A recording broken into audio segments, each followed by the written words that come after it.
Headline edition, July 8, 1947. The Army Air Forces has announced that a flying disc has been found and is now in the possession of the Army. Army officers say the missile found...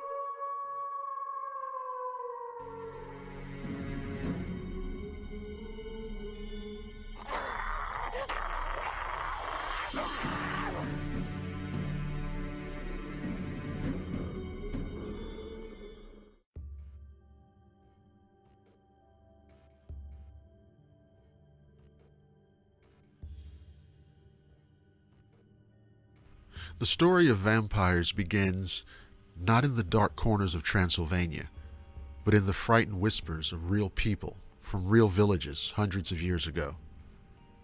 It's easy to dismiss vampires as mere fiction, the stuff of Gothic novels and Hollywood films. But as a paranormal investigator, I've learned that legends rarely appear from thin air. They're born from fear, misunderstanding, and sometimes unexplained truth. The word vampire first appeared in old Russian texts around 1047 CE, described as upir, possibly meaning the thing at the sacrifice. But it wasn't until the 17th and 18th centuries, particularly in Eastern Europe, that the modern image of the vampire took shape. Far from the characteristic caped aristocrat of modern movies, these vampires were grotesque revenants, bloated with blood, returning from the grave to torment family members and neighbors. One of the earliest recorded cases was that of Jure Grando from what is now Croatia in 1672.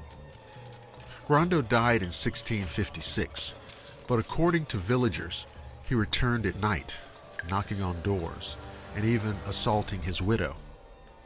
The fear escalated so much that local authorities exhumed his corpse, drove a stake through his heart, and eventually beheaded him to end his reign of terror. In the same century, in the Serbian village of Kiziljevo, another infamous case unfolded. When Peter Blagojevic died in 1725, villagers claimed he came back, demanding food from his son, who mysteriously died soon after. Several other deaths followed, and when Blagojevic's body was exhumed, it showed no signs of decomposition, with blood at his mouth. His corpse was staked and burned. These are not campfire tales. They are written in official records, signed by local magistrates and military officers. Something about these events terrified entire communities to the point of digging up graves and mutilating bodies. Of course, modern science explains much of it. Diseases like tuberculosis, known back then as consumption, devastated entire families. In 1892 in Rhode Island, the Brown family lost several members to tuberculosis. When Mercy Brown died, the local community, desperate and superstitious, exhumed her body. Finding it unusually well preserved with blood in her heart, they declared her a vampire. Her heart and liver were burned, and the ashes were mixed into a potion given to her ill brother in a tragic attempt to cure him. Beyond disease, early people had no knowledge of how bodies naturally decompose. Corpses buried in winter soil often showed little decay. Sometimes blood would leak from the mouth or nose, and fingernails might appear to have grown as the skin shrank. To terrified villagers, these were signs that the dead were still alive, preying on the living. But it wasn't just peasant superstition. Archaeologists have discovered numerous vampire graves across Europe. In Poland, a 17th century woman's skeleton was found buried with a sickle pressed against her neck and a padlock on her toe, a clear attempt to stop her from rising. In another grave in Pagzuejo, a man was buried with a sickle across his throat inside a church, suggesting even the supposedly faithful feared the undead walking again. The vampire we know today, the elegant, alluring Dracula, is a far cry from these grotesque revenants.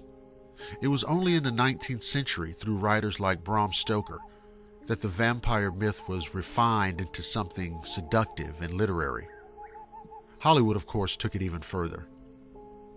And yet, the deeper I look into vampire folklore, the more I realize how much of it was based on real human fear. Fear of death, disease, the unknown. Vampires represent something we all dread. The idea that the dead do not rest and that something hungry waits in the dark. So are vampires real? Well, for any of you out there who have followed my exploits for any appreciable amount of time, you know that my answer is yes, because I have encountered such a creature. But more than that, if you're asking whether belief in vampires changed history, ruined lives, and shaped entire communities, the answer is also an undeniable yes. The idea of the vampire was so powerful, so terrifying, that it compelled people to dig up graves, desecrate corpses, and perform grotesque rituals out of sheer desperation. For me, as a paranormal investigator, vampires are a perfect example of how myth and reality blur. These creatures do exist, but of course there are purely folkloric elements that reveal something real about us, our fears, our obsessions, and our need to explain the unexplainable. Thank you for listening to the Shadowland radio show. If you're listening on the Blackwater Media YouTube channel, don't forget to like, subscribe, and share. You can also listen at blackwatermedia.net and the Blackwater Media Facebook page. I'm Dr. William Lester, and I promise to see each and every one of you again on the flip side.